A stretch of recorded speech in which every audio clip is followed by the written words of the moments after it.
Okay, good evening everyone and welcome to our very relaxed nighttime live. And the topic for tonight will be non-PC Nordic news.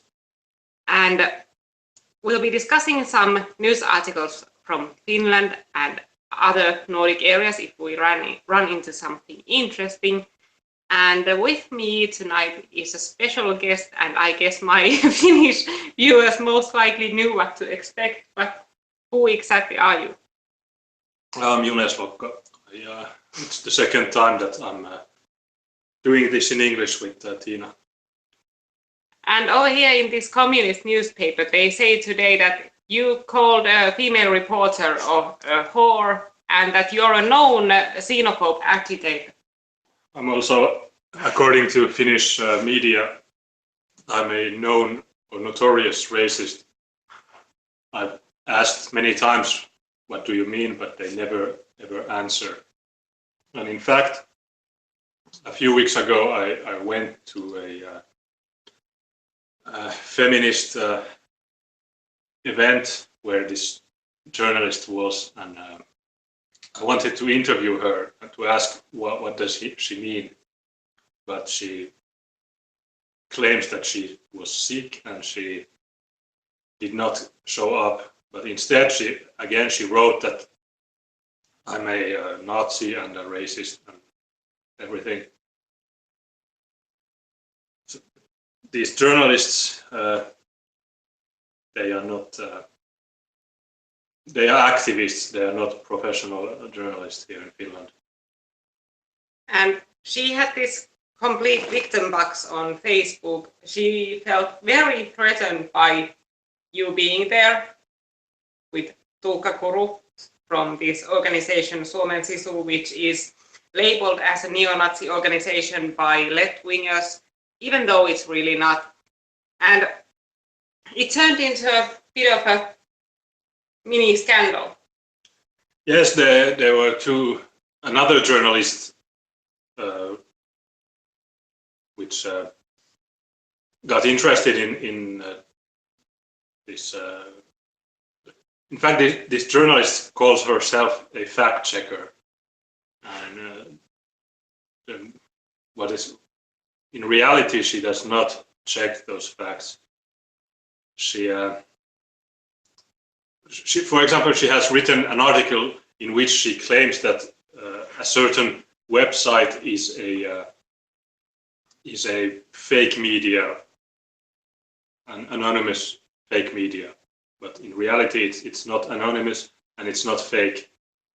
And so this journalist was very afraid to meet me. She wrote that I wanted to ambush her, which is complete nonsense. And then for some, well, this is not the norm, but another journalist was interested in what is really happening. And she watched our stream in which we showed the questions to the viewers, which we had planned to ask this so-called fact checker. And then they had a Facebook fight between each other with one another, and this fact checker, she banned this other journalist, and now they are not talking to each other. And still this other journalist is still wondering why this so-called fact checker is lying about this event. And well, yeah, it was pretty interesting that there was this complete breakdown in Finnish media. Like there were these people who were on the side of this fact checker, and they were completely like, oh, you shouldn't question her feelings about her being threatened. You should respect her experience, and you shouldn't criticize her opinions. And then there were these other people siding up with this other female reporter who tried to question this hysteria. this fact checker was experiencing. And now they are even calling this other reporter a snitch, and they are completely attacking her simply because she showed a slight bit of disagreement. Like, obviously in the Finnish media you can't have that. You should agree about everything with everyone. You should go with the left-wing narrative. And if you question this fact checker calling you a Nazi, even though you're not a Nazi, it's enough for them to ostracize her completely, throw her out of their circles. Yes, and so this event was a book publishing thing in a bookshop. There were about 3 or 4 people listening to this book publishing people, and then there was us, plus 3 guards, security guards, and 2 police officers. They had, for some unknown reason, they had called the police. For them, this is a big thing. And in Finland, to call someone a racist, it's a criminal offense. So in 2014, there were 2 foreigners that had called 2 Finns racists. So I went also to the police to check if I am equal to those people. And I'm now waiting. Will she be interrogated?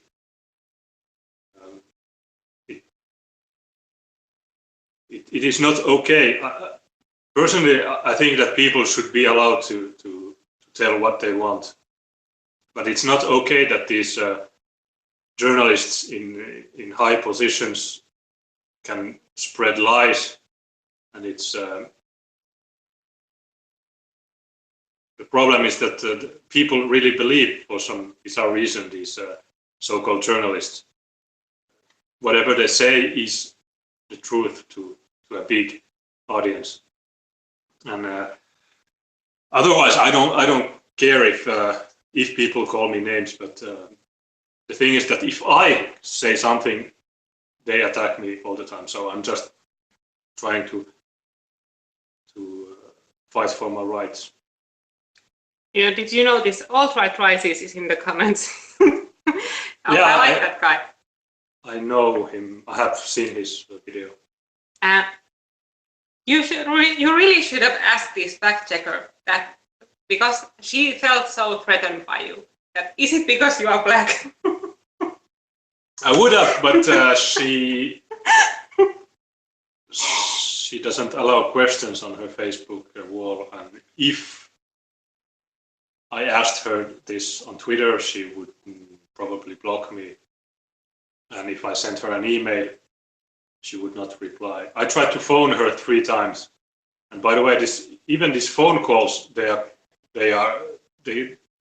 colleagues or her whatever, they for them to call someone is harassing person, because 9:45 p.m. is too late to be called. But I called her also in the afternoon, and she did not reply. So it's this is what we have to experience here in Finland. They claim that in Finland the media is the freest in the world, but it's bullshit. And this is the reason also why we are doing these talk shows. We will discuss about some recent events in Finland,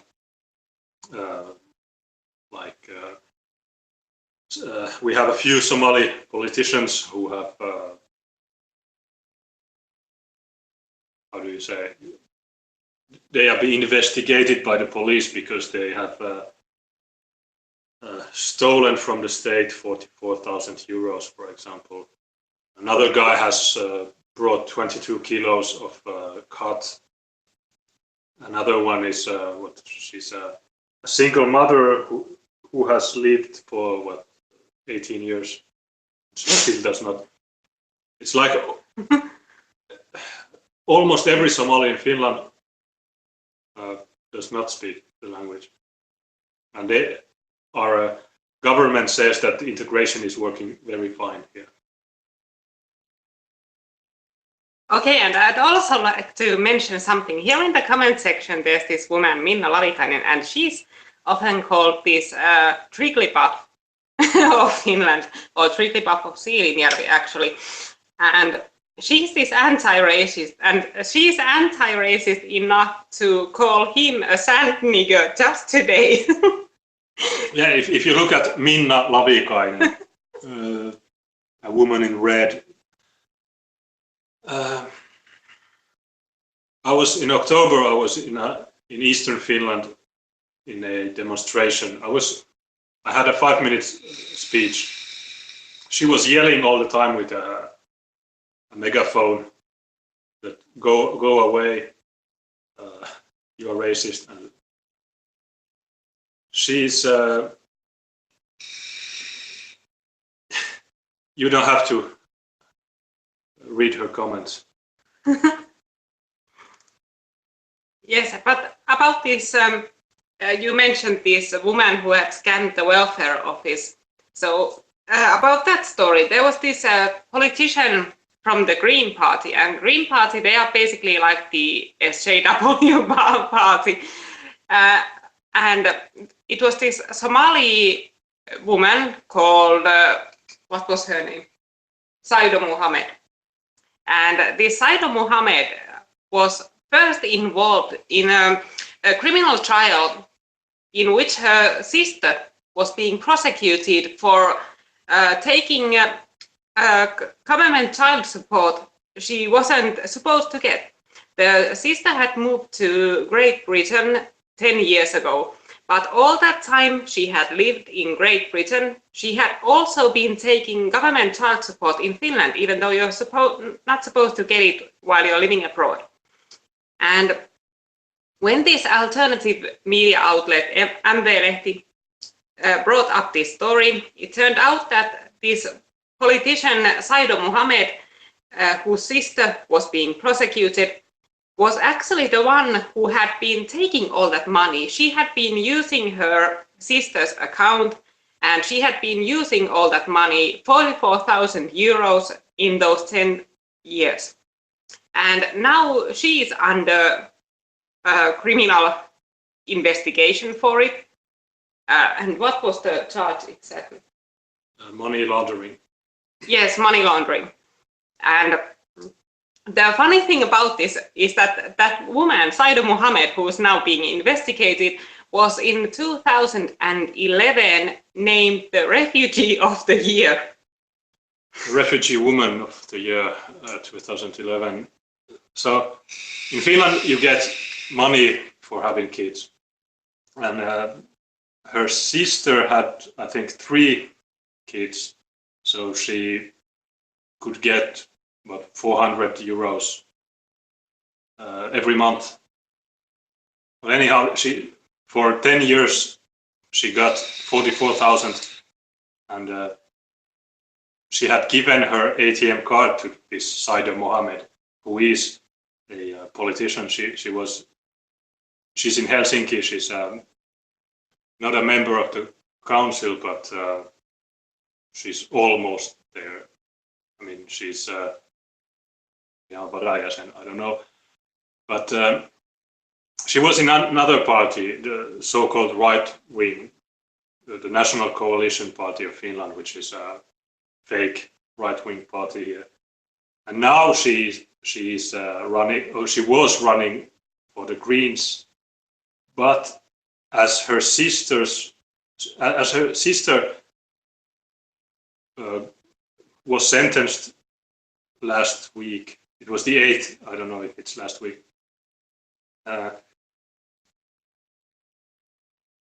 In the court papers, it was said that this Saido was a witness, and in those she had witnessed and said everything that we just said, but still the police didn't take her as a suspect. They should have done this, but they say that in Finland there's no corruption, but also this same woman, Saido Mohammed, she became a member of the board of housing council or something. And she has debts. She has not paid her phone bills. She has not paid her rent. But the city of Helsinki had dropped the charges just before it went to court. And some people will say that there's no corruption, but how do you explain that this woman is not interrogated by the police and that she's not prosecuted as she should? And the best is that she claimed that, yeah, you are just racist and you are lying about this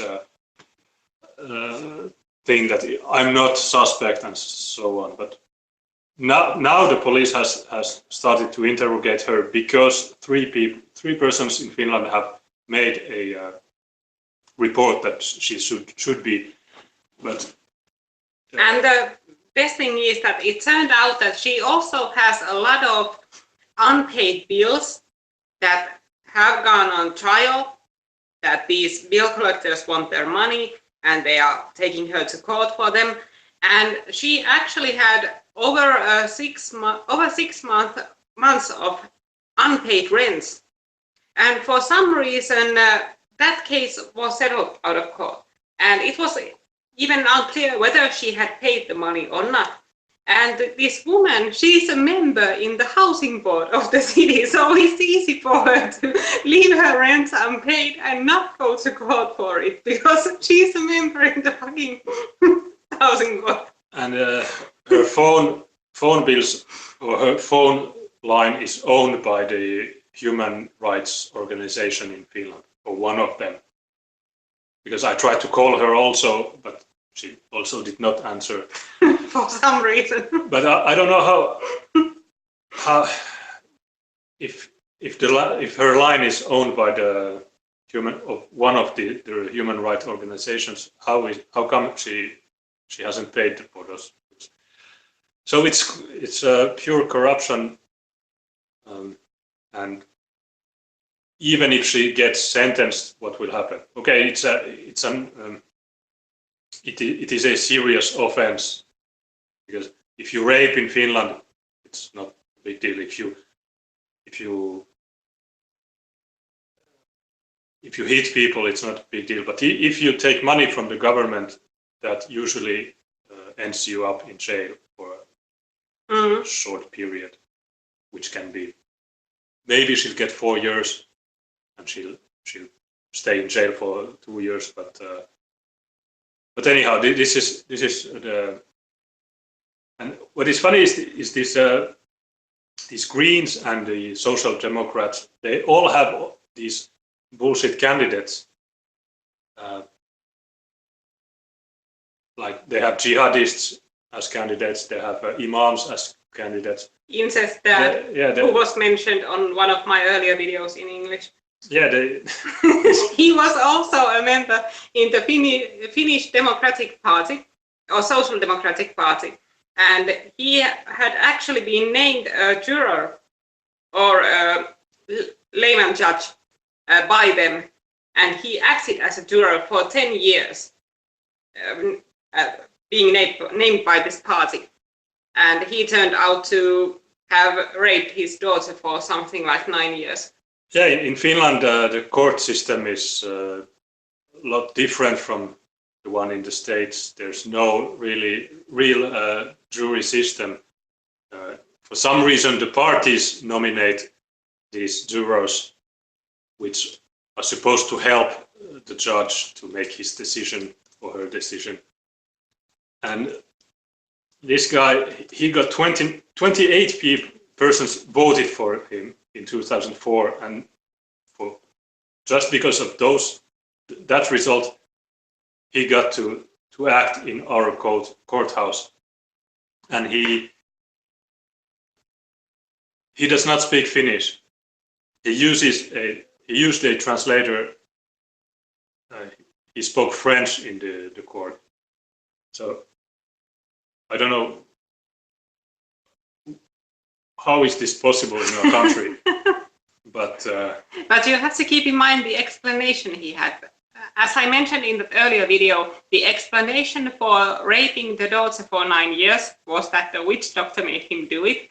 And the explanation for needing a translator in French, even though he had worked as a juror in Finland for 10 years as a Finnish-speaking juror, was that he had been in some mystical car accident, hit his head and lost his memory and lost specifically his skill to speak Finnish. He hadn't forgotten French and he hadn't forgotten anything else. He had simply forgotten his skill to speak Finnish.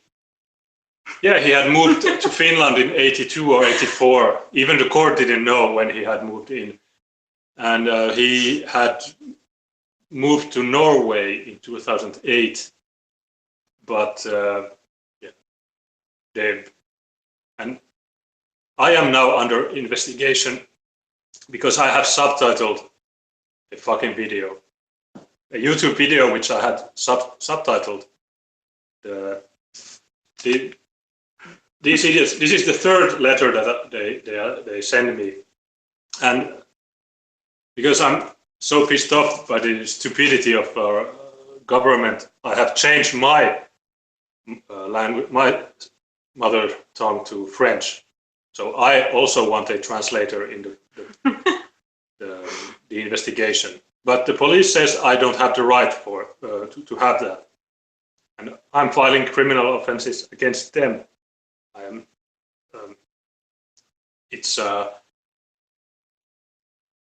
I have to be equal. If a guy from the Ivory Coast can speak French to the police, I also want to speak French. I have changed in the register. He was his mother tongue was Finnish, and still he got a translator. My mother tongue is French now, and still they don't accept that and anyways, I will just, whatever they ask, I will just say I will not comment, I will not comment, I will not comment. They can keep me for three days, and if they don't send this letter in French, I will not go there. They can come here and take me from there. I will save the bus ticket if they take me from here, and I will get a really excellent video showing the Finnish police entering my house because I have subtitled a video. Can you imagine this? And they still say that there's freedom of speech in Finland, but if you subtitle a video, it's an offense. But it was a pretty funny moment when you were talking on the phone with that cop.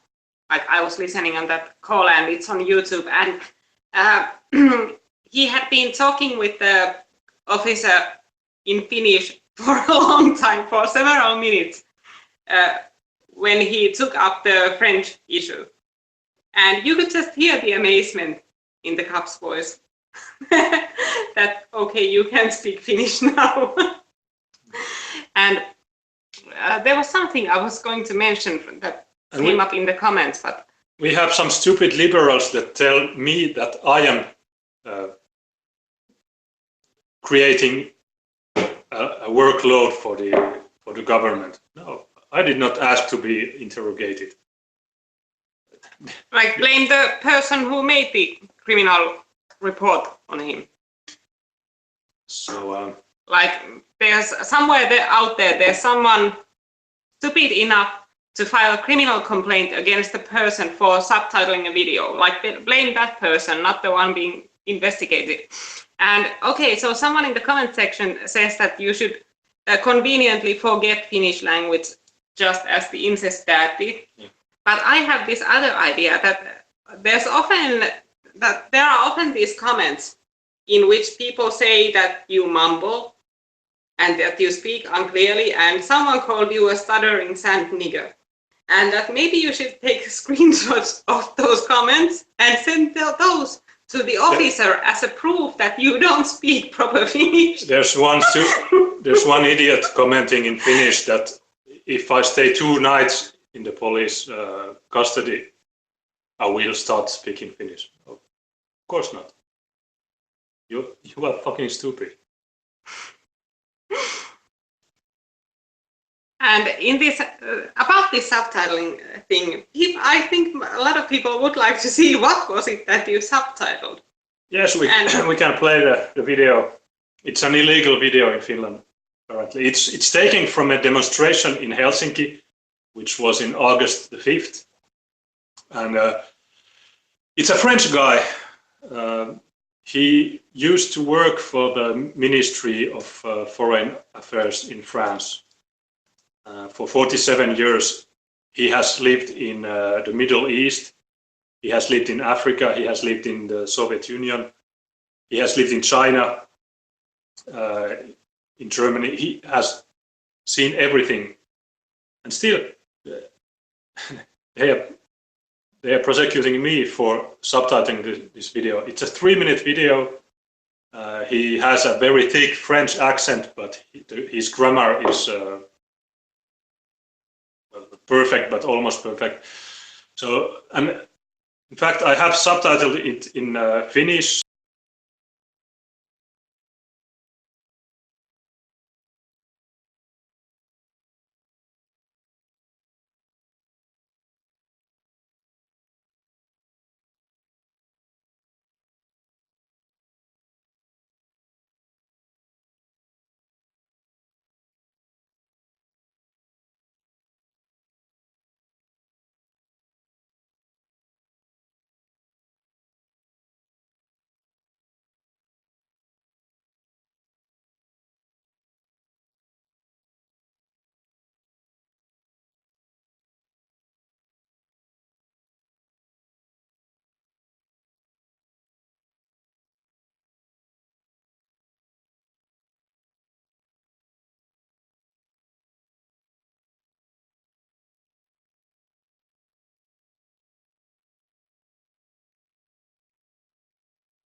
Let's try again if this sound would be better now. Especially to you migrants and Muslims. I know you. I am not like most of the films. Especially to you migrants and Muslims. I know you. I am not like most of the films. You are especially to you migrants. Okay, there's some trouble with the audio, obviously. Okay, we'll try that out in a bit, because I don't know what went wrong. Something started to play on the background that caused some echo in there. But let's try one more time, and if it doesn't work out, then it doesn't. Oh, it should, but you can also lower the volume, because when we tested it, now it should be okay. Okay. Especially to you migrants and Muslims. I know you. I am not like most of the films. I lived in your country for 10 years, and I've seen how cruel, arrogant, and stupid you are. You have not created anything. You have not done anything. You have absolutely done nothing. You just a sect, cruel. You don't respect your women. You force them to be your slaves. You don't respect other religion. You don't respect the Christianity. I've seen it disappear for 10 years. I've seen you murdering the Christians. And if you don't like that the truth. You are supposed to be tolerant according to your imams, but you're not tolerant. Have you seen a church in Saudi Arabia? Have you seen a Christian in Saudi Arabia who can have his faith? You want us to celebrate your holidays. Do you celebrate Christmas? Do you celebrate Easter? You are absolutely out of this world. You should not even exist. And you should be banned from any civilized society.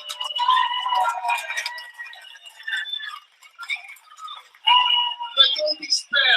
One day we will kick you out, all of you, the young ones. You left your country, collapse. You did not even fight. You have no guts. You did not set to fight for your country, for your people, for your family, for your children. You just run away. But be sure one day, most of the Europe will rise against you. You tried before to conquer it with weapons by wars, but we will defeat you because you are not worth it. And I ask one thing, Finnish people, rise up. Do not let Islamization grow. Just stand up. Be men who have proved it before and prove it again. Now fight for your freedom. Join us. Raise your hand and Swami Azin.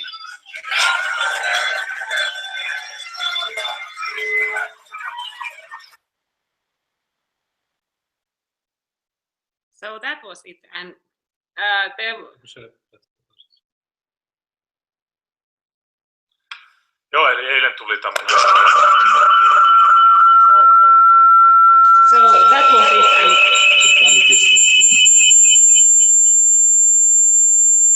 And okay, so we have.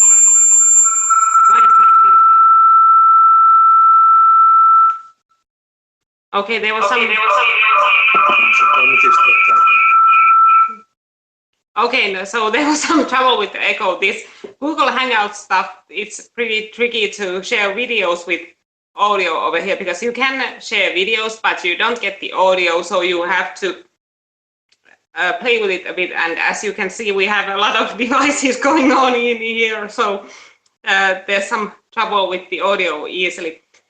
So that was the video, and the parts that seem to trouble some people were especially the part in which he said that Muslims shouldn't even exist, or that Muslims and immigrants shouldn't exist, and that they should be banned from any civilized society. And what else did he say?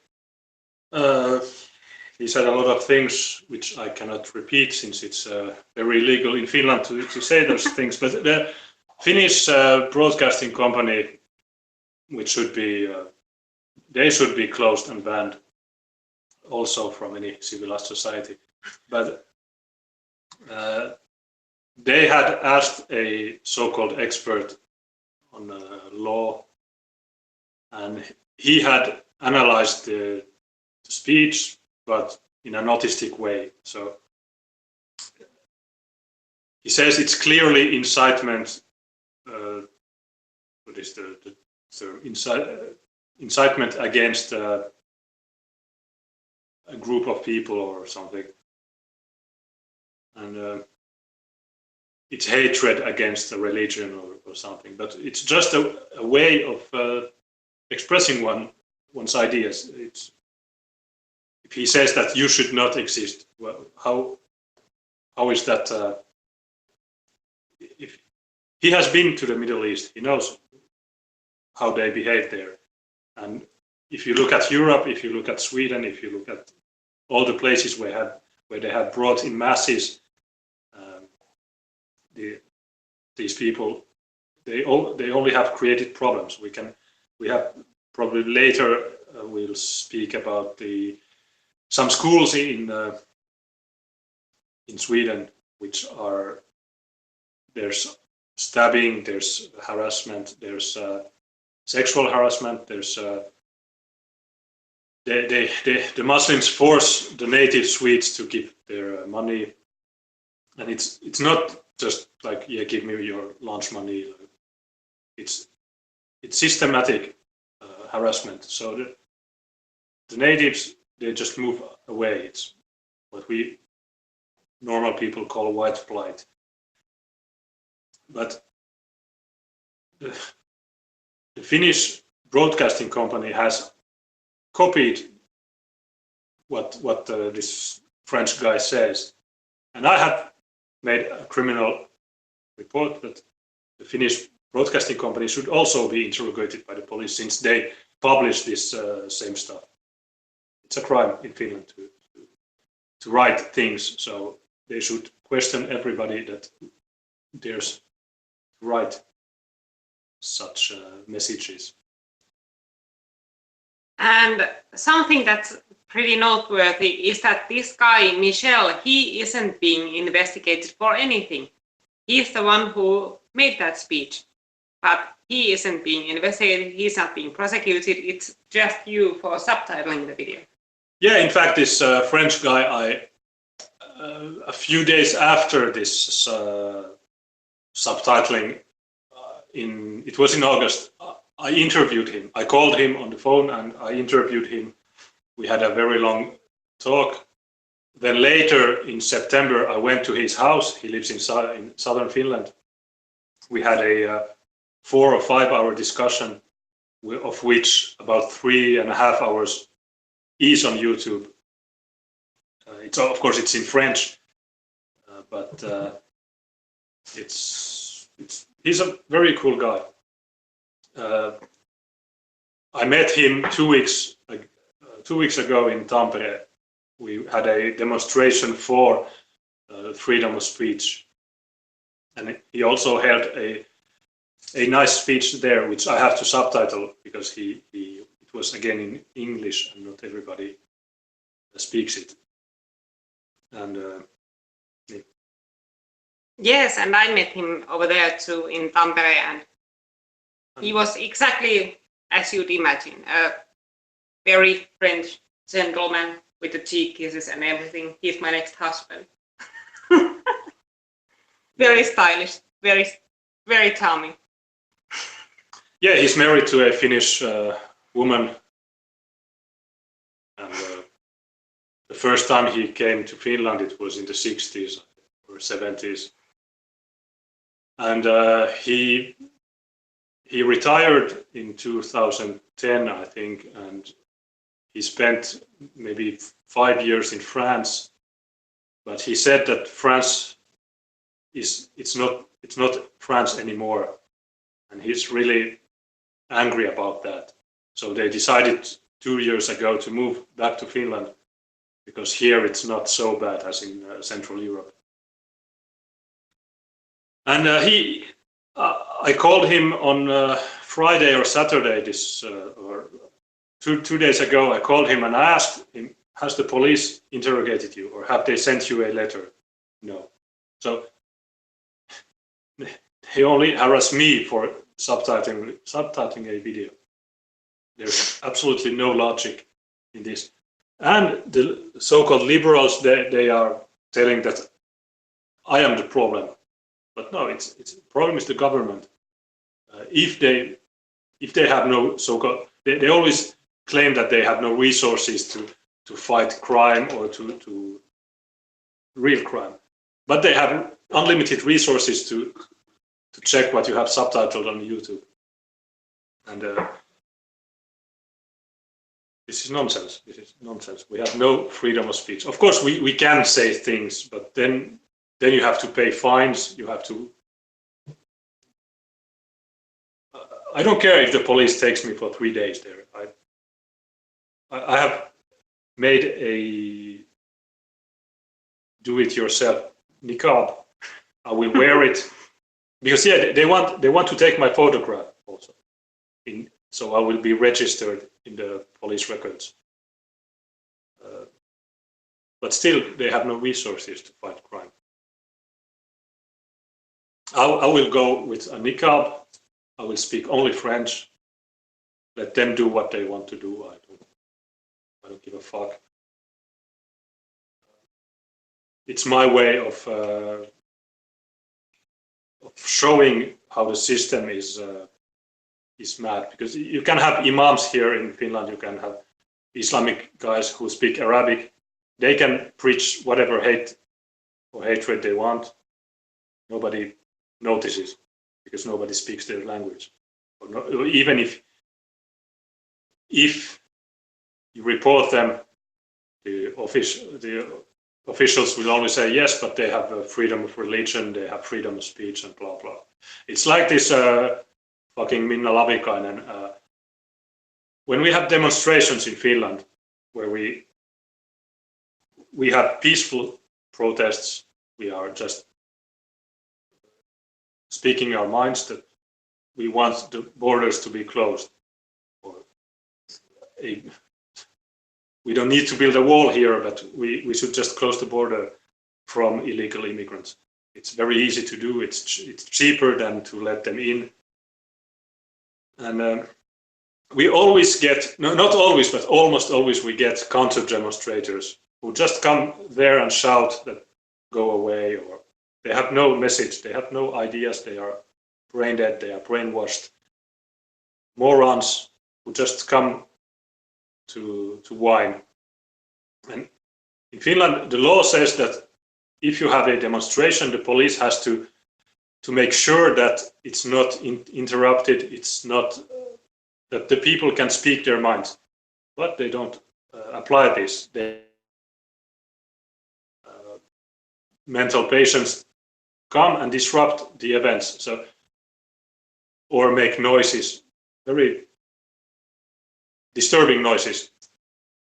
And I go to the police, I say, why are you letting these stupid guys? Oh, they have the freedom of speech, okay. But what if there were 5 demonstrations in the same place at the same time? It's you wouldn't hear anything. And if they had a demonstration and I went there to shout and tell them to fuck off, which I will never do because I respect their freedom of speech. If I did that, the police would take me right away, go away, you are breaking the law or whatever. So it's only double standards in this country, and it's you can see it, and when you see it, it cannot be unseen. But those other idiots, they are just obeying the rules, but they don't realize the rules are or the system is rigged, as some people would say. And I just noticed something over here in the comment section. Like Minna is at it again, and she's asking, when will we fuck live on the air? And as she earlier commented something on your genitalia in Facebook. Mm. Maybe she has some secret crush, like maybe she has some obsession. Like, so Minna, we all know you are a deeply twisted human being with an abnormally close relationship to certain birds. But if you're that interested in the issue, go to some asylum seeker housing center, find yourself your own Arab and do what you want. Please keep it clean in the comment section. I don't think they will. They cannot tell if. Oh, she will find someone desperate enough. Certainly. Someone who has recently had their asylum application turned down, who's absolutely afraid of going back to Iraq or Afghanistan or some country, and Minna comes in there offering marriage and a visa in Finland. Of course, she'll find someone. Yeah, it's like this. There was the Supreme Court in Finland which ruled a few days ago or 2 weeks ago, something like that, that you can get married after your application has been turned down. So there's one guy from Gambia who was born in '88, and there's one Finnish woman who was born in '66, and they are married. And Supreme Court says there's nothing suspicious about that. Seems legit and so on. So maybe she could try that. It will keep her doing something not useful, but something else than shouting in the megaphone. Yeah, and the megaphone was, by the way, broken because some guy was had enough, so he took it and threw it on the floor. Maybe he will have to buy another one. Yeah, I should sometimes take a clip of that Tricklipuff video and. Yeah, you can play it, Tricklipuff Silja edition. Okay, let's see if we could get this working now. Yeah, and you have to mute that one and open this one. You have to probably put Silja in.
Okay.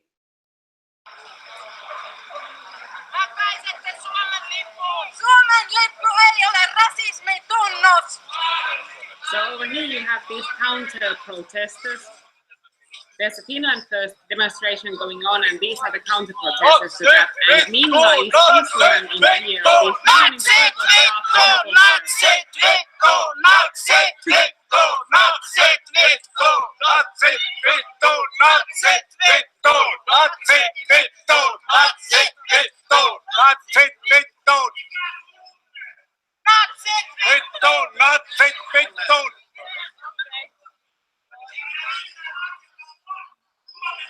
Mene pois! Mene pois! Mene pois! Suomen häpäisijät! Suomen lipun häpäisijät! Rasismi ei ole isänmaallisuutta!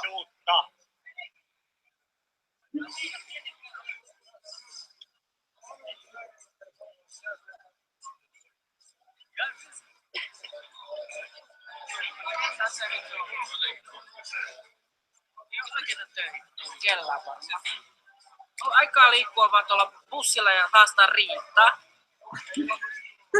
Hävettäisi, jos olisin te. Te olette ainut turvallisuusuhka, te äärioikeistolaiset. Menkää pois. Teitä ei haluta tänne. Eikä koko Suomen. Menkää pois. Enemmistö ei halua teitä. So what they are saying that the majority doesn't want you here. And that the far right is the only threat we are facing right now. Mene pois! Menkää pois! Menkää pois! Menkää pois! And now they are shouting, go away, smiling in the video. Menkää pois!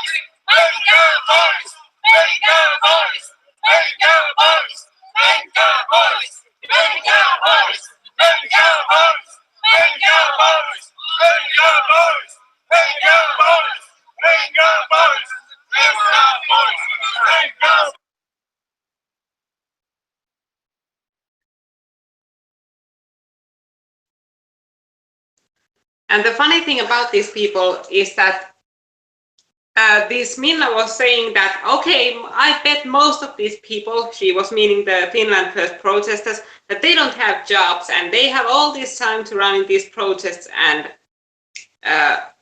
hold these speeches, and that she would be ashamed if she was one of them. But she was there too, like she was there standing, like where's her job?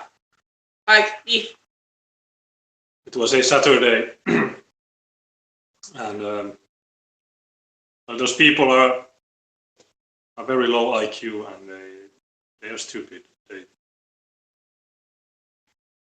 They are.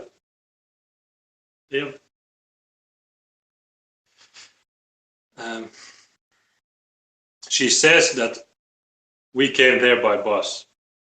So their logic is that if you do not live in a certain city, you have not the right to come and enter that city. But in the same time, they accept every Iraqi or every Afghan person. And she herself is not from that city. She also came there. So I don't understand their logic, but it's because they have none. And these people, they're like sheep, like they simply get this idea, they hear it on Facebook or someplace that there's some protest and they should show up. They go there and they chant these ridiculous, idiotic stuff like, go away, fuck off Nazis.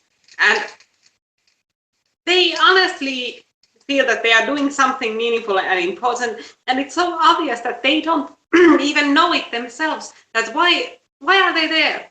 Like, why are they interested? What are they supposed to achieve with that? Like, they clearly don't know it even themselves. They just show up because it's something to do and because it makes them feel good. It's something they can take photos of and place them on Facebook so that people will give them likes and retweets and stuff like that. So they're complete sheep. They don't even care about these issues. They have no information about these issues. They just do what everyone else does.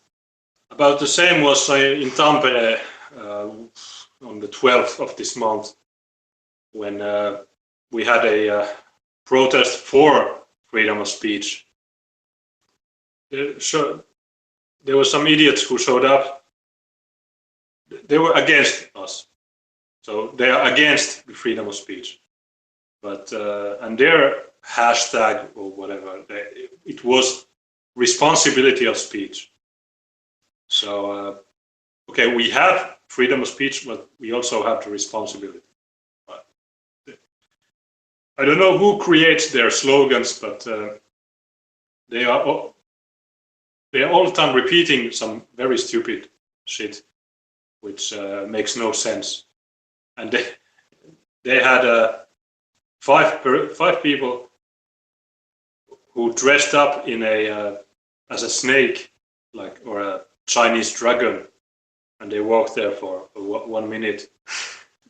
They published a video which had about a few hundred views, 300, not even. And for them, that's some performance or what. They are so stupid. I don't know why we are talking about that. And because of them, there's lots of policemen. There's at least 6 cars. Somebody told me that there were cars, police cars, also a few blocks away. So there's at least 10 police cars. And then they tell that we are taking up resources. If those people didn't show up, the police would have nothing to do because we are peaceful. But if the police was not there, they would attack us. because they are so anti-racist. So it's only doublespeak, that everything that they claim is what they do, and it's nonsense. There's a Swedish journalist, Ingrid Carlqvist, and she said that she lives in Sweden, but it's more like Absurdistan, and that applies also to Finland. And the police could just take them in some bus and drive them to jail for the duration of the event, and it would save them a lot of resources. But since they obey the orders of the Ministry of the Interior, they want this to be like that, so that if the general public sees or feels that it's not safe to come to a rally, they will not come. And of course there are these other issues too, but who would want to get thrown bricks at them? Like, that's what can happen to you if you take part in the Independence Day demonstrations. Like, that's what's been happening in the past couple of years, and they predict that on this Independence Day, the 6th of December, it will be most likely worse than ever, because some anti-fascists from Sweden and other countries have told that they will be showing up there, and they will most likely be causing havoc over there. They will most likely at least try and attack the nationalist demonstrations. But I thought it was illegal to come to another city if you did not live there. So how come they come from Germany and Sweden to throw bricks at people? It's,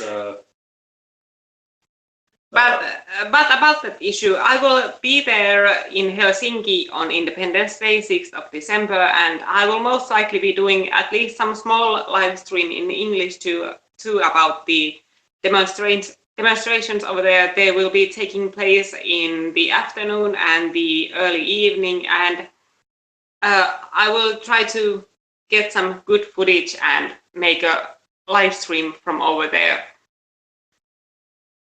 And was there something else about this issue?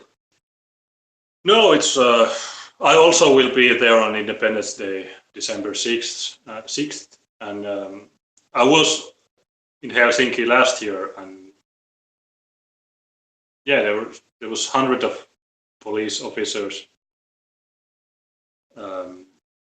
just because there are these lunatics that want to attack people. And it creates a nasty atmosphere there. You have all the time the blue lights flashing and so on. Instead, it should be a nice day, but this is what we have come to. Yes, and in the town of Rauma, there's this asylum seeker housing center, and over there has been some nice ethnic multicultural vibrations with stabbing and gang rape. And about these gang rapes, these are basically a crime type imported by these third world migrants. Like, these were basically unheard of. Like, have you heard of gang rapes in the 1980s or 70s or 1960s? No. Like, they didn't happen before these people came over here. But now they are pretty commonplace. And in this asylum seeker housing center, inside that housing center, happened this gang rape that had pretty twisted sides to it. So there was this teenage girl. Was she 14 or 16? She was less than 16 because of the crime type, but I think she was 14, but there's no official data on that, because here everything is kept secret from some bizarre reasons. Okay, but the word on the street is that she was 14. but she can't have been more than 15. And she had a boyfriend who lived in that asylum seeker housing center, so she was dating an asylum seeker, and she had been visiting that center for some time, and the staff over there hadn't intervened in any way. Like, they knew this clearly underage girl visited these grown men in the center, and they had done nothing. They simply said that because it was the visiting hours, they have to let everyone in. And this girl had first consensual sex with this boyfriend of hers, who was a young guy.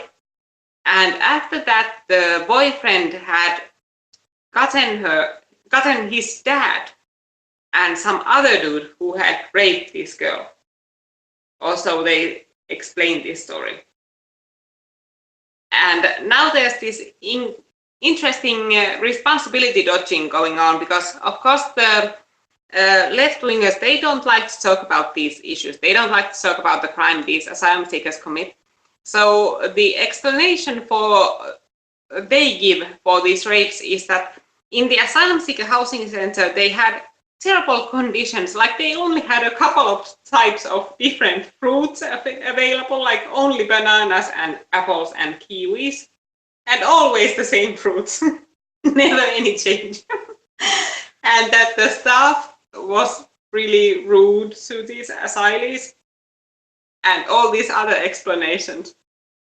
And nobody seems to be talking about the actual issue about importing this kind of culture over here. Like, this would be so abnormal if this had happened in any Finnish circumstances. Like, can you imagine some girl being raped by her Finnish boyfriend's dad with this boyfriend's consent?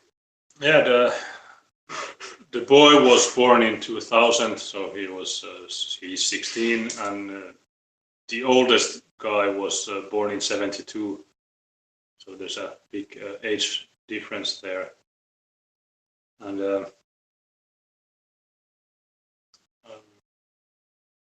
yeah, it's amazing that the staff just says, yeah, we have orders to let. It's normal that people visit our guests and or our customers, as they call these asylum seekers. But if I go to an asylum center and want to interview people, there's security guards. Once there was even police that came and asked for my ID. I told the police, there's a house full of people without IDs, why don't you ask them? They said, no, we are on a mission, you have to show us your ID. Well, I showed it, but then they just tell me to go away. So I don't have the right to go there, but a 14-year-old girl can go there. And in fact, I tried in September to interview two workers in an asylum center. They have made a criminal report against me. This is quite insane.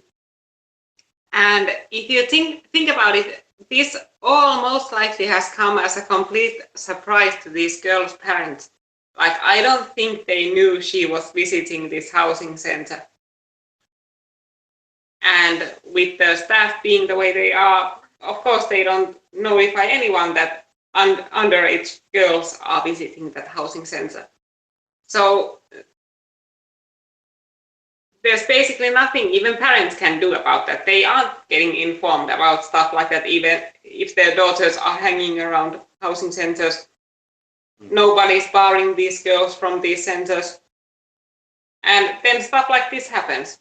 And it was an interesting aspect to this story that these left-wingers, these anti-racists in Finland, were blaming this girl and the staff for the rape.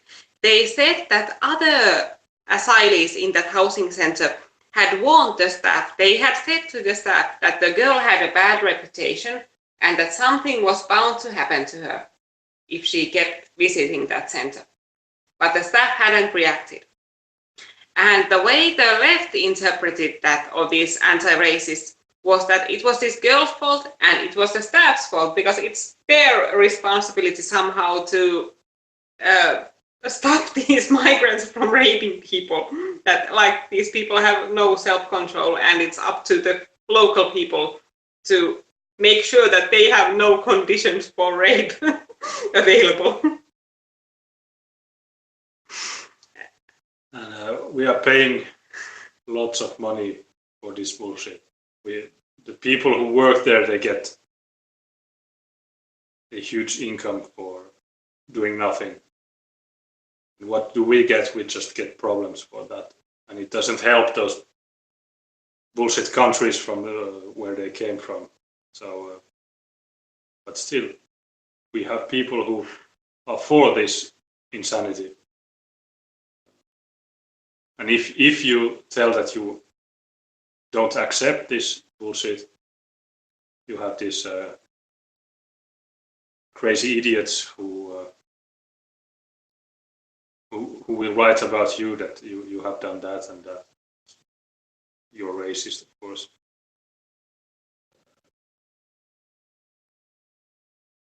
It's very bizarre to live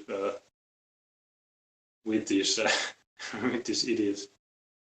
And it's been interesting also to follow how this narrative changes. Like when these asylum seekers started showing up, the narrative for the left was that, okay, these aren't dangerous people. These are people fleeing from the dangerous people. These people aren't terrorists. They are fleeing from the terrorists. And then when they started committing huge amounts of crime, then the narrative suddenly changes. And then they start saying, okay, but there was bound to be some amount of crime. Of course, because these people, they're traumatized. They come from a completely different culture, etc., etc. Okay, why didn't you say that at first? Like when this migrant crisis started, why didn't you say that then? Back then it was, okay, these people aren't dangerous. They aren't criminals. But now it's all okay, it was bound to happen. This is a tolerable amount of crime we have going on right now. Yeah, and it's always that they have the right, they have human rights, and they have the right to look for a so-called better life, which in reality means that they will create another ghetto somewhere in Finland. They are lowering our PISA results, so the school results are dropping. They are using resources in the healthcare system for nothing. They have free dental benefits. They don't even show up there. So even the doctors here, the dentists here, are starting to write in the newspapers that why are we funding this nonsense? And then even for that, the liberals will create excuses that why is this happening? But no, and the native people, it doesn't matter what they have to endure. If they have to move away, if they have to change their habits, whatever, it's not an issue for our government or for the liberals. Or for only the so-called racists speak against this, and it's amazing that we are at this point, that you have people who are against your own people. Why? Some say it's the media's brainwashing campaigns. Some say it's that there's been welfare for such a long time, that people don't have lost their sense of self-preservation. I don't know what is the reason, and it's not it's not important to know the reason. It's just to see the consequences and to try and correct that the course we are heading to. And I've been following up this comment, and Minna is still making a buzz over here. There was one fat shaming comment. They tell me that I'm fat. That's fat shaming. Hey, it's not allowed. Okay, but you are a bit fat. Yes. We've been having that discussion, and there was this stabbing over there too. And first of all, the media reported that there was some stabbing in Rauma. And then it turned out that the stabbers actually had been residents in this housing center. Yeah, there has been many stabbings and fights in bars and stabbings in the street, and one in the asylum one of the asylum centers in Rauma. Rauma is in the southwest of Finland. It's a very small city.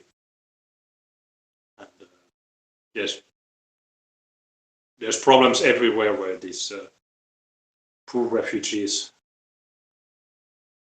are accommodated. And these housing centers, they are like this constant source of this black comedy. Like, if it weren't so serious, it would be hilarious. Like with this project in one of these housing centers, in which they try to employ these asylum seekers by creating these sort of employment project for them, in which they try to get them to work for, say, small construction projects, yard work, stuff like that. And when that project was first launched in the spring, the mainstream media made a huge deal about it. Like, they tried to use it as an example for how industrious and hardworking these asylum seekers are, that they found this cooperative and are so willing to find some paying work. Yeah, one article in the Finnish broadcasting company was that now the bureaucracy has been won. They can start working and get money and so on. And in fact, it's just taxpayers' money that has been used for it. And now there's reports that there has been 0 jobs created, and they were trying to weave carpets, and but they could not. None was sold. Yeah. 0 was sold. Yes, there was one problem that was mentioned, that is the machines were too complicated to operate, and which is pretty interesting, taking that how many of these asylum seekers say that their profession is an engineer, that they are educated engineers, but still weaving machines are too difficult for them to operate. And they had these headlines in the springtime or in the early summer saying that this cooperative is showing an example of how asylum seekers are being employed, and that these asylum seekers are taking this nasty word, mamu, which isn't even a nasty word, it's simply an abbreviation for immigrant, for someone moving into the country. But some people take it as a derogatory term. And their name for this cooperative was Mamulandia, meaning basically immigrant land. And they are claiming here in the springtime that these men from the cooperative were hired onto the fields and do some forest work, but obviously it didn't really work out. And now the asylum seeker housing center chief is saying that it was a ridiculous and a naive project and that no other housing center should try it because it didn't work out. And apparently a lot of these asylum seekers didn't understand how a cooperative works. Like they thought that they would do this work and they would automatically get paid for it. That they didn't realize that if they, for example, weave these carpets, that they have to be sold first and then they will get paid by the sales. So they have had a lot of heated arguments with these asylum seekers about them not getting paid for their work. And so it was complete fiasco. And this is how it works out with all this multiculturalist project. Like first they have this huge hype going on and they are so excited and they are so naive and dreamy about all these projects. Then they fall flat and then they simply say, okay, well, it didn't work out, and they bury it in silence and try not to talk about it later on. Yes, and in the meantime, some of these asylum seekers that were supposed to work there, they got their application rejected. And these multiculturalist staff are saying that yeah, since their application is rejected, they have lost interest in obeying the rules. For example, you should not smoke inside, but we have trouble getting them to respect those rules. But in reality, those are they smoke even if it's illegal. I mean, what can you have some stupid idiots, either some cocks or some stupid women who work for the Red Cross or whatever, and they have no authority again over these guys. So they will say, "Can you please not smoke?" They say, yeah, fuck off. And so everything that they say is you should know it's a lie. They lie to themselves, they lie to the media, they lie to everybody. They should not be acknowledged.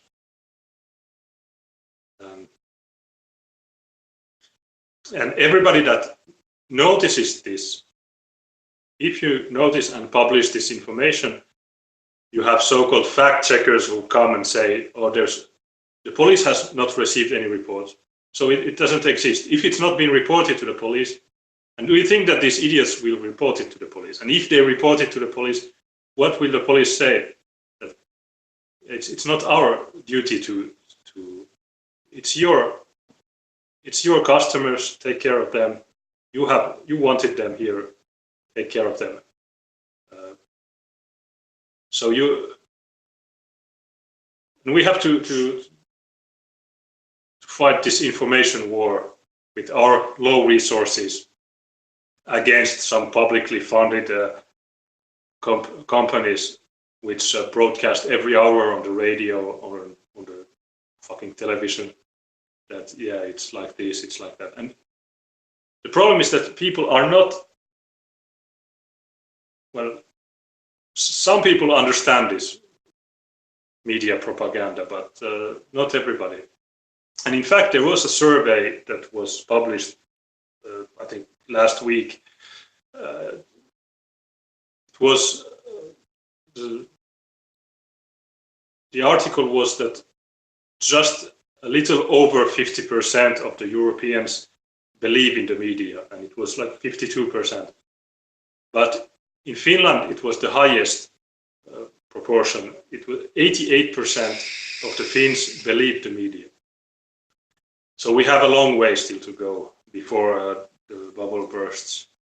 And it's especially the old people. There are a lot of old people who are very used to these homogeneous media, and they honestly, they simply believe everything the media tells them. Like they have been brought up to believe everything in the newspapers, and they don't understand how the ideology has changed how the media operates. Like that, it's not about news these days, it's about ideology and bringing up the right truth. And these old people, they often live in these old times and they don't understand these ideological effects.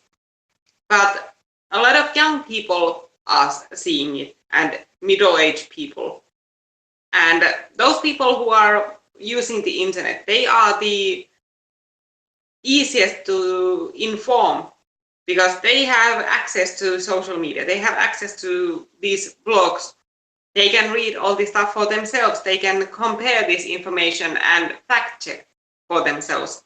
But when it comes to these people, old people who aren't online, they simply listen to the public radio. They open the TV, check the public network news. They read the mainstream media newspapers, and that's all they get. And what you have to understand that in Finland, the media, it's really homogeneous. Like there is no ideological disagreement in there. Like they all have the same ideology. Like if you look at Britain or USA, there are conservative medias, there are more liberal medias, there are far left medias, there are far right medias, but in Finland it's all the same. It's everything absolutely the same multiculturalist left-wing ideology, and they even have the same exact headlines from day to day. If you check these news gathering sites on the internet, you can see that they have word for word the same headlines running in all these newspapers. It's absolutely ridiculous. Yeah, and their strategy, I think it started this year, is to try to make people believe that every so-called alternative media is spreading lies. And of course, there are some sites that don't really check the facts, or they don't check what they publish. They are too eager, or they are too for some. But what I would say is that they don't want to lie, but they have received some piece of information and they publish it straight away before checking even if. So of course there's lies in the social media and the alternative media, but the mainstream media tries to make people believe that everything that is in those alternative sites is just a rumor or some fake thing. Yeah, they are just desperately trying to hold on to their position of power. Like they are so used to having these power of people, like the one they have all old people these days, the power they had before internet. But now they are realizing that they have to be competing with the actual facts, that people can fact check them and their stories in real time, and just anyone can write their piece on some blog, just anyone can write their piece on social media and challenge them. And that's what they have the problem with, and that's why they are trying to smear us and trying to make us seem dishonest and make it seem like we are just spreading rumors and lies, because that's how they defend themselves. That's how they try to hold on to their credibility, even though it's a lost cause. Like when they have to resort to lies and this constant withholding of facts, they have already lost. They can't keep it up in these times anymore. The internet will catch up to them in each and every story, but they just don't want to admit to that. Yeah, they are asking, what are you smoking? Always with this. And what does it matter what I answer? Because everyone knows this is an e-cigarette. And if I say it's an e-cigarette, there are still these people like Minna who keep claiming that it's some sort of drug. And if I say okay, it's drugs, then everyone will think I'm joking and no one will take me seriously. So what should I answer? It's weed. Okay, it's weed. It's weed. It's liquid weed. And see, now they think I'm joking and they don't take me seriously. And if I had said that it's just an e-cigarette, then they would have still thought it's some conspiracy and it's really weird. We talk about the Hesburger guy or Nimco. I don't know. What do you think? Maybe the Hesburger guy. Interesting. Yeah, so there was this funny little scandal over here in Finland, and there's this. First of all, there's this burger chain called Hesburger, and it's basically like the McDonald's of Finland. It's a local chain, and one employee of that chain tweeted during the election time that a guy had walked in 20 minutes before closing and he had been wearing a Make America Great Again cap and that she had wanted to spit in his burger. And this caused a real buzz online. Like a lot of people naturally got angry over it. And even some politicians got involved. And soon this employee's real name was uncovered and it was posted online. And it turned into a bit of a, what would you call it? Well, it got blown a bit out of proportion, but you can understand that people get nervous when hamburger place employees talk about spitting in people's burgers for their political opinions. And the interesting thing about this was that it turned out that the employee, the woman who had tweeted the original tweet, that she was actually a trans woman. She had originally been a guy, as I understood. And then she later gave this interview saying that the whole media thing about her tweet was simply a transphobic hate campaign. So what do you think about this? No, it was not. The problem is that if a hamburger chain cannot have employees like that they get triggered by some guy's hat, and then so triggered they want to spit in the burger. And as the liberals say, speech is action. So in fact, when he says I wanted to spit in that burger, in their logic, it means he spat in that burger. So no, you cannot have those employees. He can go and spit somewhere else, not in that place. And it's clear that he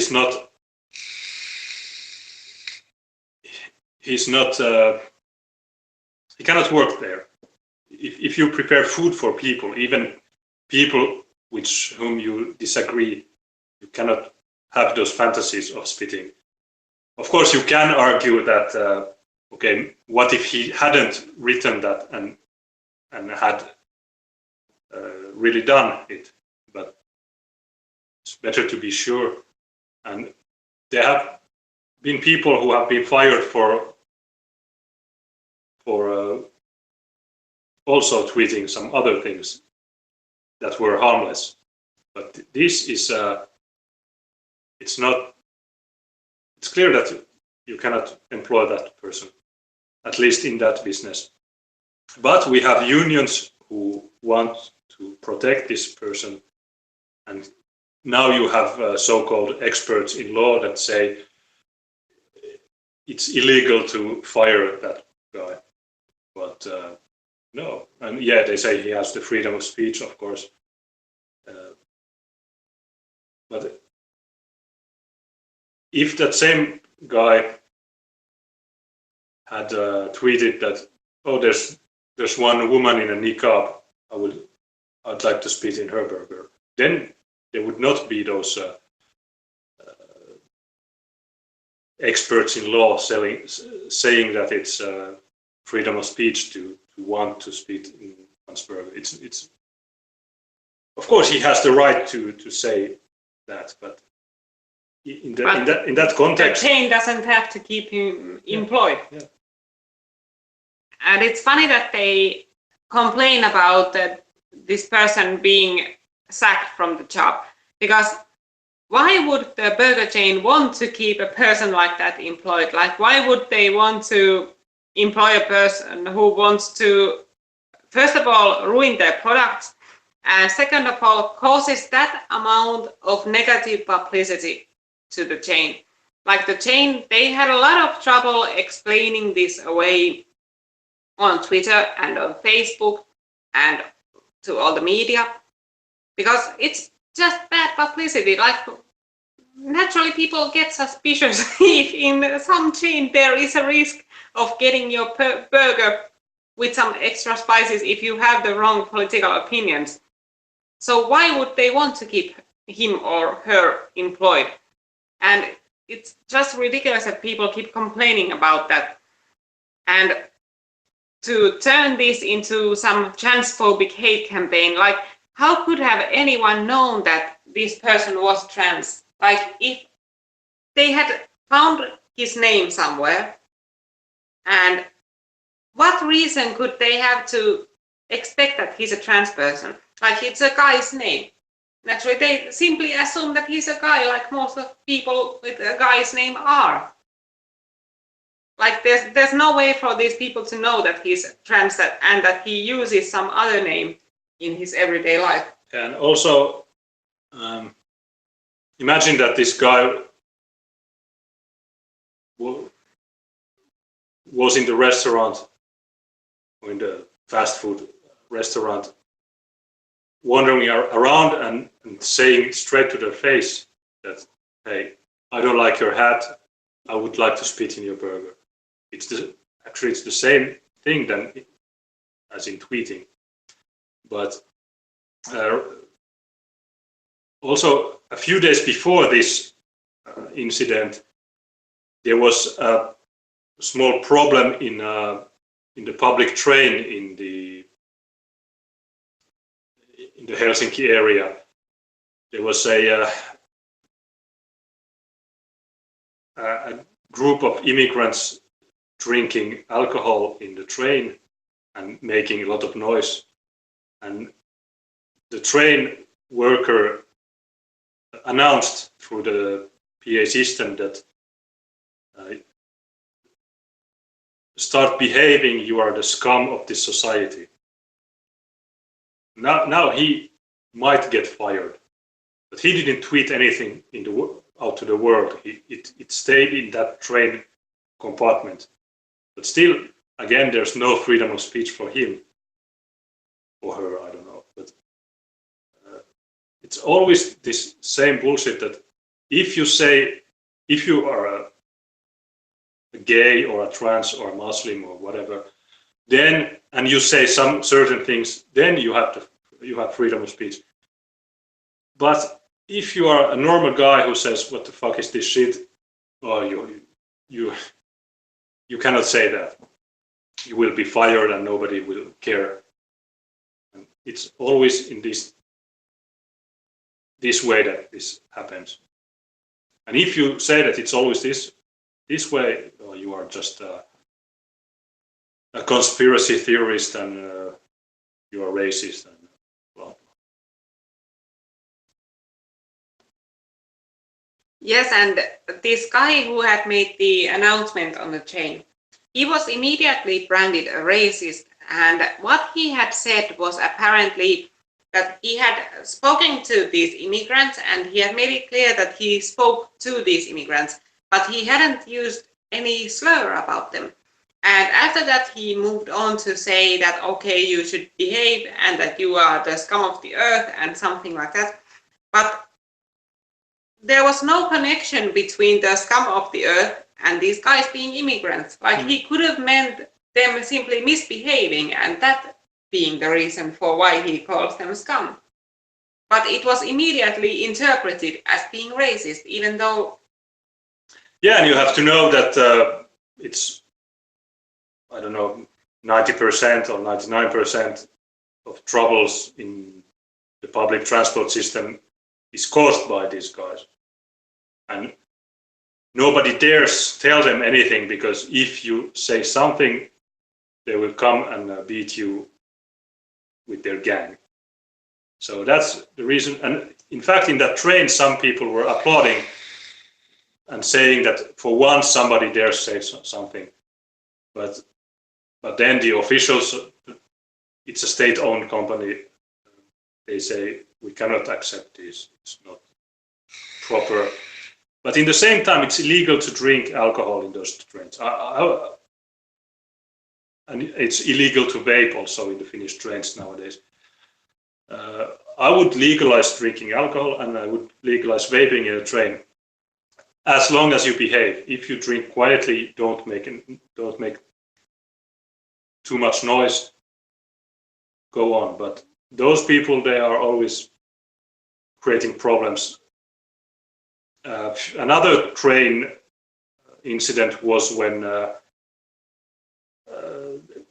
a group of Iraqis was asked their tickets, and in the same train happened to be a leftist member of the Council of Helsinki.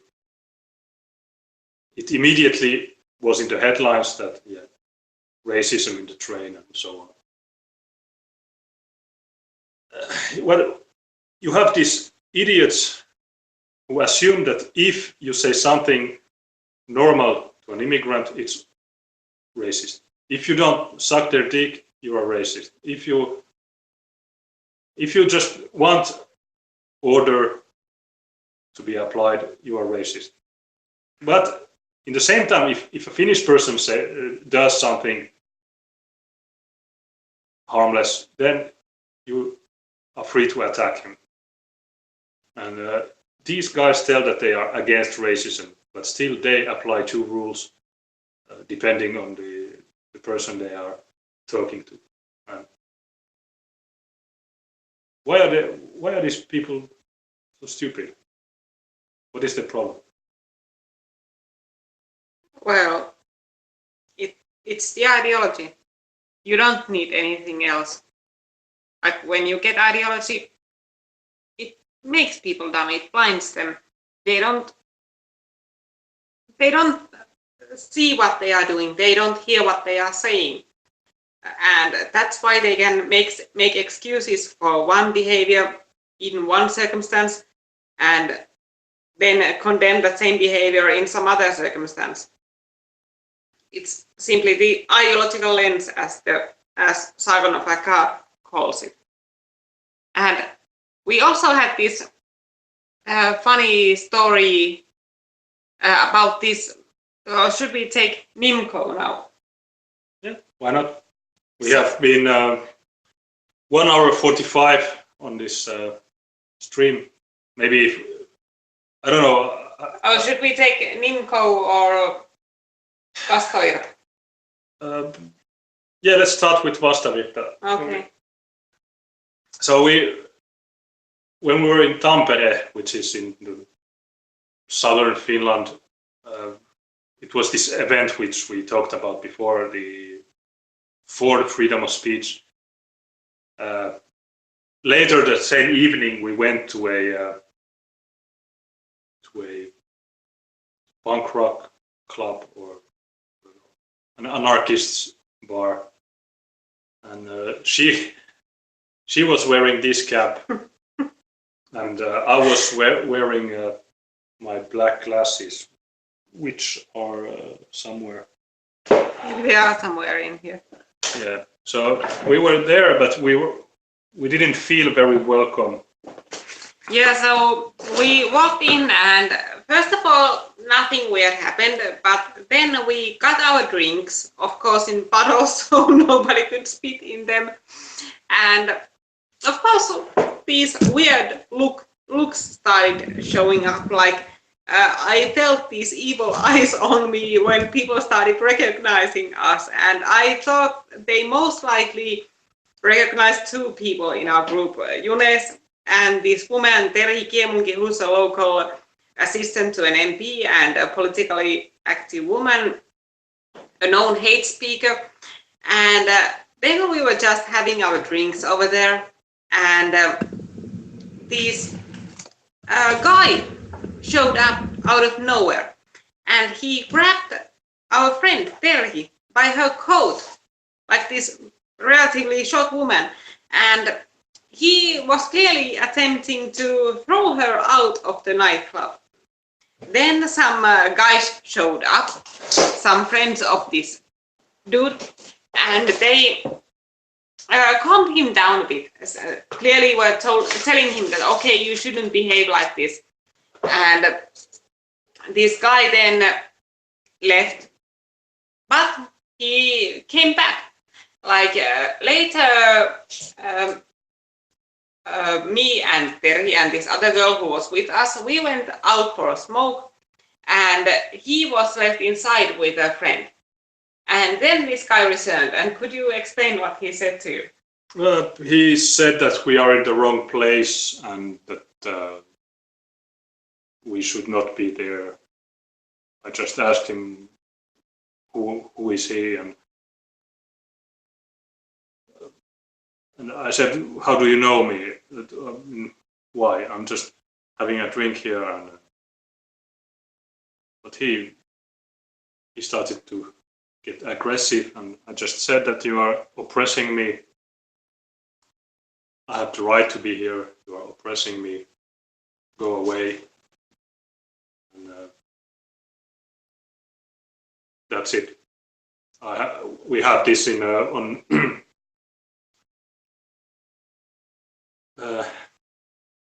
on video, this happening, but it was a very lousy place. And the thing is that if I had a bar and I went to people telling that they should not be there, it would be racism. But they can tell me what they want, and it's my fault once again, because since we put the video on YouTube, in fact it was also live on YouTube, some liberals noticed that, and they said that we are creating trouble, but we did absolutely nothing. We were there, we were listening to a band. You can. we were listening to some noise that was coming from there, and yeah, it's nothing really special. Yeah, and it was pretty interesting that when I told about this on Facebook, the left-wingers, the anti-racist and these far lefties, they were immediately accusing us of provocation, that us simply being there in a far left bar was provocation enough to justify these people putting their hands on my friend and trying to intimidate us. And as I mentioned in my earlier video, there was this fight in Helsinki in this autumn in which a neo-Nazi kicked this passerby who had spit at him. And when that happened, these anti-racists were furious, saying that, okay, he had no right kicking this guy who was simply walking by.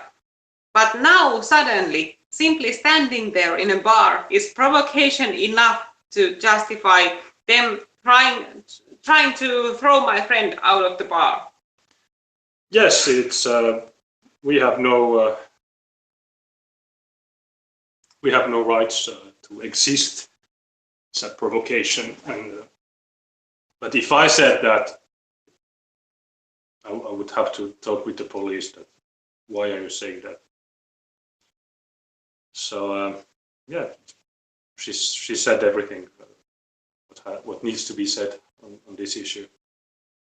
And in the protest that was held earlier that day, the left-wingers, they were as pathetic as ever. Like, we were holding this demonstration for free speech, and I wouldn't have even noticed these left-wingers, these counter-protesters in there, if somebody hadn't pointed them out to me, that okay, these guys, these people standing in the back, they are the left-wingers.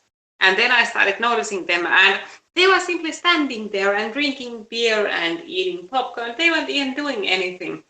Yeah. They simply did these random slurs and shouts of racist, but nothing else. It was such an anticlimax. It was absolutely pathetic. Like, why did they even show up if they weren't planning on doing anything but standing there and drinking beer? Yeah, it's maybe the reason is that they have noticed there can be many reasons for their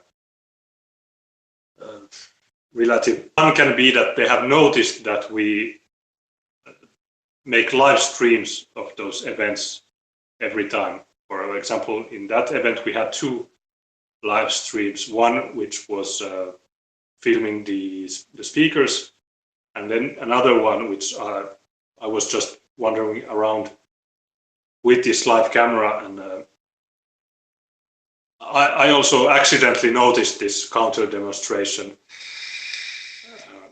Really by accident I noticed it, and I noticed also there was some dialogue police, so I went and looked what was the reason, and it was because the leftists that were standing there eating their popcorn, like,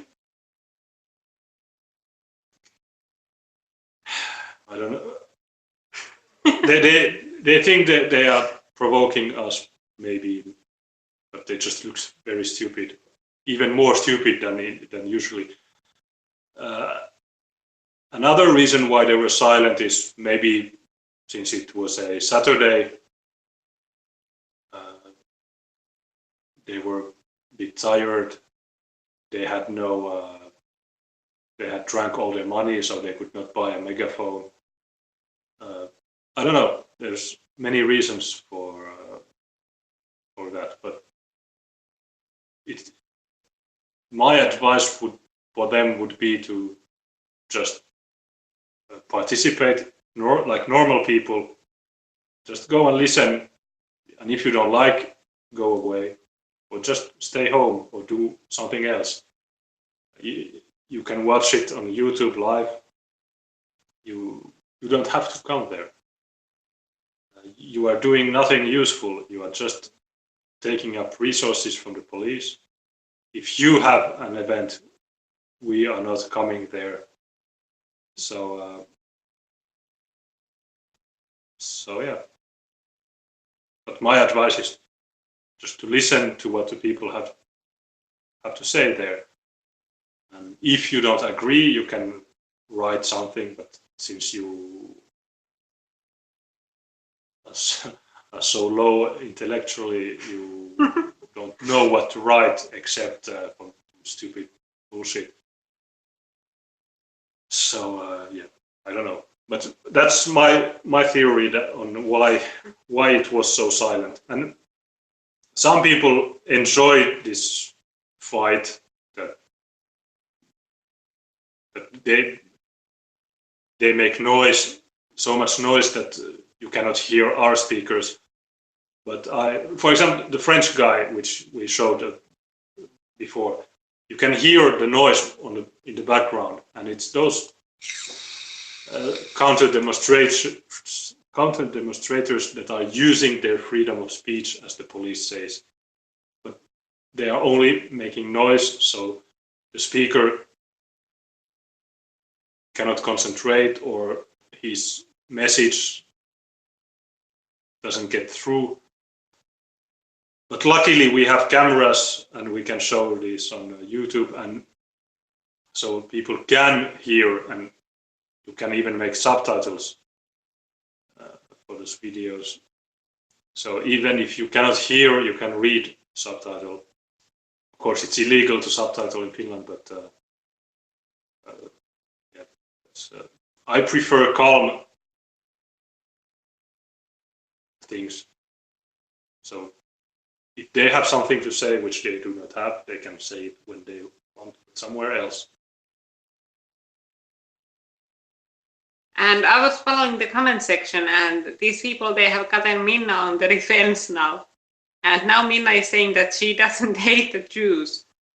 And I think she does, because people, they keep saying, or this certain small group of people, they keep saying that I'm a Jew, that I'm a Zionist. And Minna clearly hates me, so clearly she has something against Jews.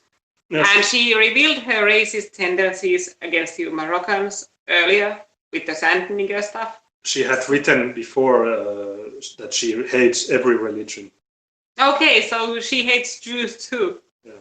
So I guess Minna is the worst Nazi in the comment section right now.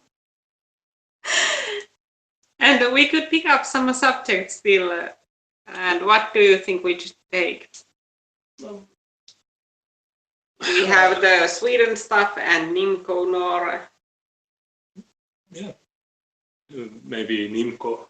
Okay. I haven't really read this thing. I just know something. She's a Somali living in Finland, and she's been here for 18 years, and she plans now to start learning Finnish. I think she has been so busy. Yeah, there was this woman called Nimco Nor, and as he said, a Somali woman. And she had moved to Finland in 1998.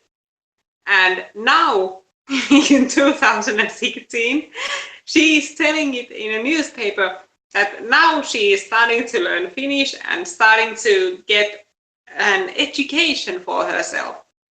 So you might ask, what has she been doing these past 18 years? And she has been popping out babies. She's a single mom now of 8 children. And the funny thing about this is that this comes from a left-wing newspaper. So this was the best refugee they could find. Like, this was the prime example for them. And they found a woman who has done nothing in the last 18 years in Finland to benefit this society. She has just been popping out babies who have most likely been living on welfare.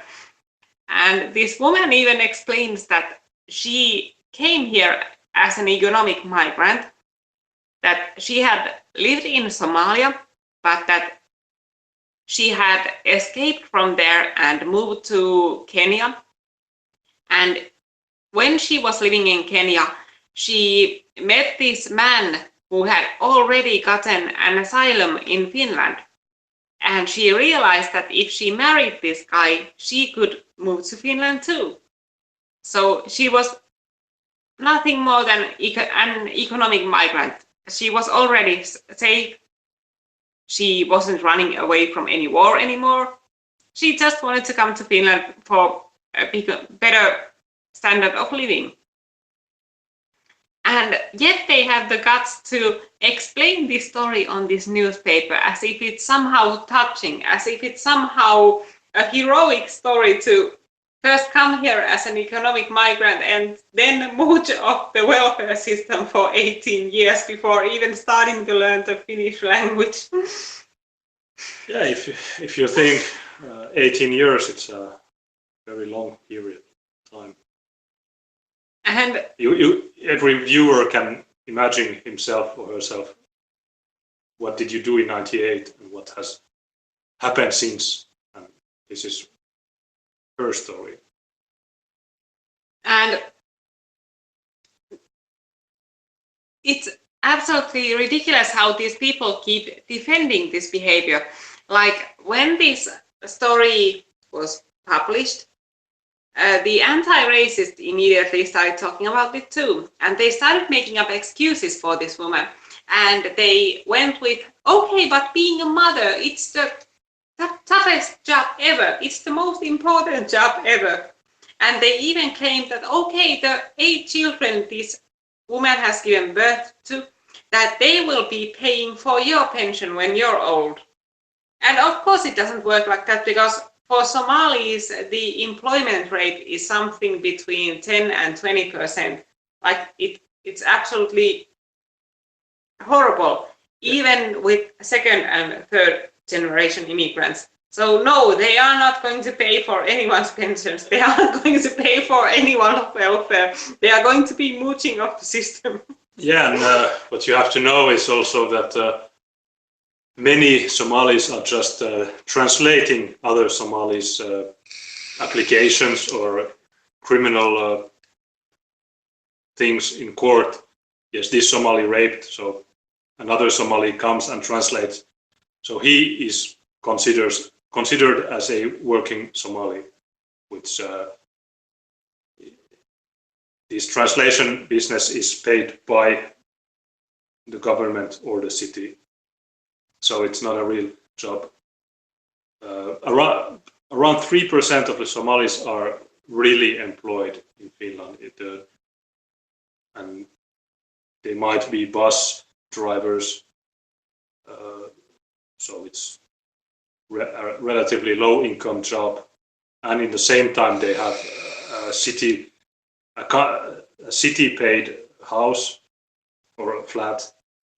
They have 8 kids, so it doesn't. It's a negative. It has a negative impact on the public economy. And, yeah, the school she goes to is a basic school. It's yes, like first like grade. secondary school. She started from elementary and secondary school. Like she doesn't even have those covered in the 18 years. She has to start from the basic level. And also the same people that are proud of this story, that yeah, she's a tough woman since she has brought up 8 kids. These same people are usually feminists who say that the father has also to take care of the kids. But here, what is she? She's a single mother, or what? Yes, she's now a single mom. Obviously, she hasn't always been like. She has had a husband she got those 8 kids with, and then apparently she has gotten divorced. Yeah, also a phenomenon that exists in Finland is that many Somali women declare themselves as single mothers, since they get better benefits with that status. So they are not always really single mothers, but they Yeah, and there are those situations too in which a guy has multiple wives, and of course he can't officially be married to all of them. So it can be that he's married officially to one of them and the rest are officially single moms who get all the benefits of single moms even though they really have a provider. Or maybe even all of those wives are officially single moms who get all the bigger benefits as being single moms. Yeah, and there are many guys commenting that send her back, make Finland great again. Yes, but isn't it cruel that these multiculturalists bring people to Finland, let them breed here, create a certain kind of life that is paid for by the government, and what do you do then? They have kids, and so you give them false dreams, as one of our friends has very well written. For example, there was one case of an Afghan asylum seeker that had his application rejected because he had initially come from Iran. And many of the Afghans in Sweden or in Finland, they have never even lived in Afghanistan. They were born in Iran. But when our great politicians opened the borders and said, yeah, come to Europe, we will save you. But then not everybody gets a residence permit. So they get here to see for about 2 years how is life in the West, but then they might get sent back.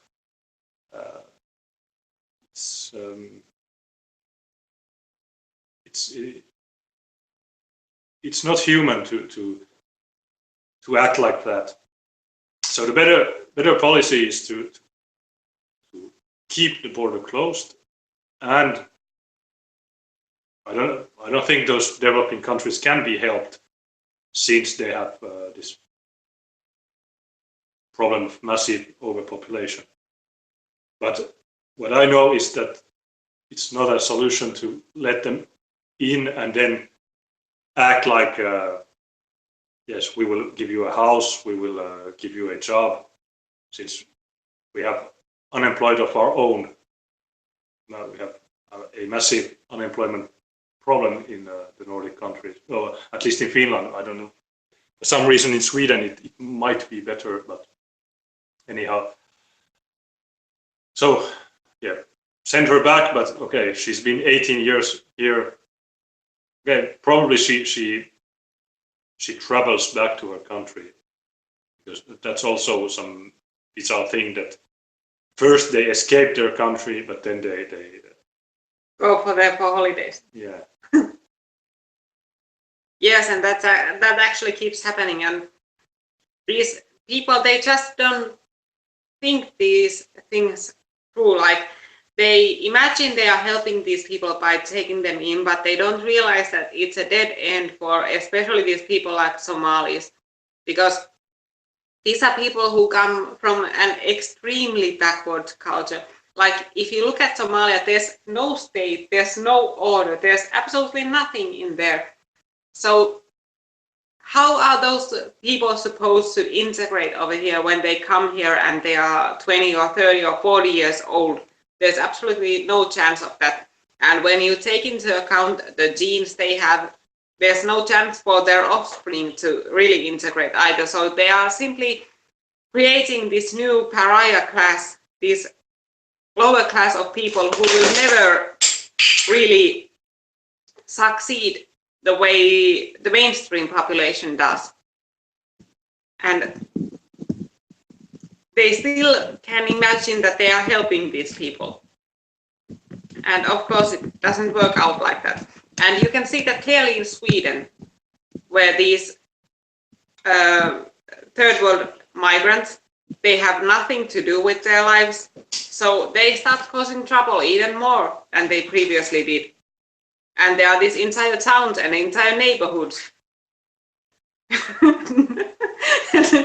Now they are asking, did you fall? No, he didn't fall. He simply knocked the clock over. And what was I saying? Yes, that the first generation immigrants probably will never integrate, and also the second generation will not. Of course, there are some exceptions. We do not generalize, but yeah, you can see it in the schools. You can see it in their neighborhoods in which they live. They start, or they have started a long time ago to be copies of the Middle East. If you look at Sweden's Rinkeby or Tensta or Husby or many of those suburbs, they are not Sweden anymore. There's every day cars burned. For example, this year 2,000 cars have been burned in Sweden. Why? I don't know, because maybe it makes them feel cozy. It's nice to have burning stuff in the street. Makes them feel like home. And yeah, I mean it's in every country in Europe, like Holland, France, Belgium. But our politicians will not acknowledge this. They don't even accept the idea that they are creating terrorism. But in addition to the terrorist problem, there's also this social problem, which I don't know. I think it's worse than the terrorist problem. Of course, they are both big issues, which are unsolvable. I think, because can someone tell us what is the solution to these Swedish ghettos, or the Danish ghettos, or the French ghettos? What it's I think it's like the French guy says, one day we will kick you out, and it will not be pretty to see. And they keep pretending as if it won't happen here. Like, we've been sheltered from this problem because we have a lucky position geographically. But that won't protect us forever. Like, these migrants are already here, more are on their way. There are hundreds of millions of people on this planet who are living in war-torn areas or in extreme poverty. So there's no chance of running out of refugees. So they are going to keep coming, and the same thing is going to happen over here. And these people, they still pretend as if we have some sort of magic solution, as if we have some sort of cure that will prevent these ghettos from forming, that will prevent the terrorism from occurring. And really, they have nothing. Like, if you ask them, okay, what would you specifically do differently than the Swedes have done? They have no answer. I have tried that several times. Like, when you say that, okay, there are these problems in Sweden, they say, okay, but Sweden, they haven't integrated these people properly. And when you ask, okay, what would you do differently? They are silent. They have no answer, because they, deep down, they know it's all bullshit, that it's all just this make-believe. They believe simply out of ideology, because it's the politically correct thing to do. Yeah. And they don't think about the consequences, that we have to live with what comes out of it.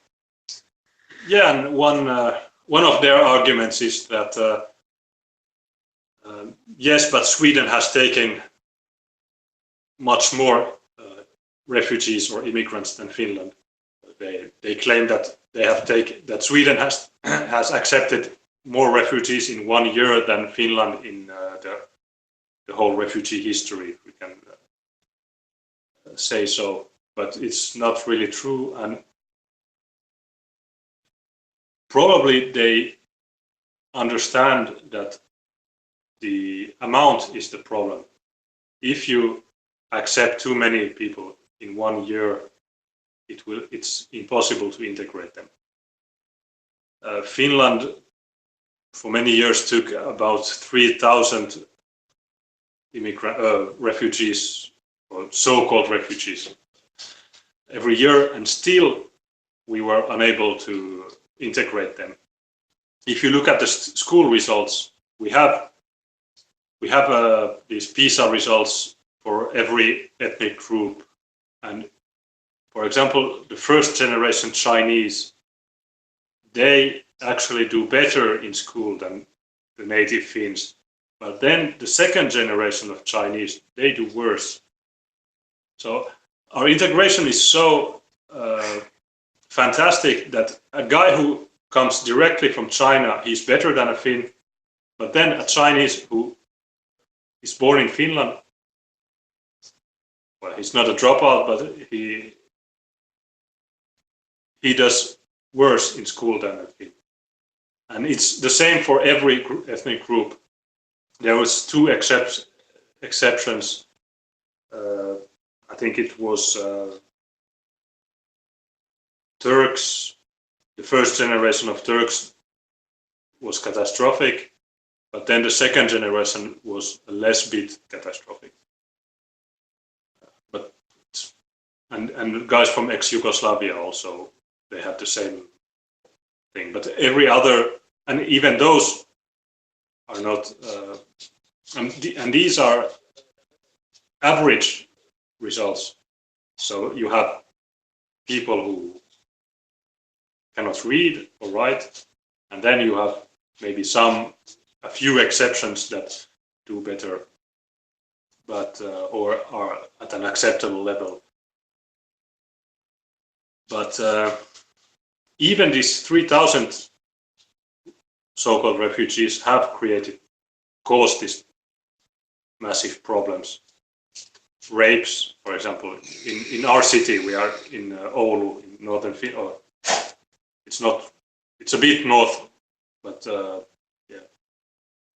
52% of the rapists in this city are foreigners. Okay, this is, and if you tell this, they said yes, but okay. They have no, you cannot discuss with us. My dog wants to go out. What else? There's, I don't know, maybe we should start quitting now before you wreck the entire apartment. no, I can take him out if you have 5 minutes. If you can take it 5 minutes alone. But Okay, let's see what time it is. it's Okay, it's 3:30. We've been, no, 3:18. We've been up for over 2 hours. Maybe it's time to start shutting stuff down now. yes, we will have also other shows when we get enough headlines to discuss. But this last bit was interesting, and we will talk more about this same thing, maybe more structured, but because we are doing this really freestyle. Joo, tuu tänne.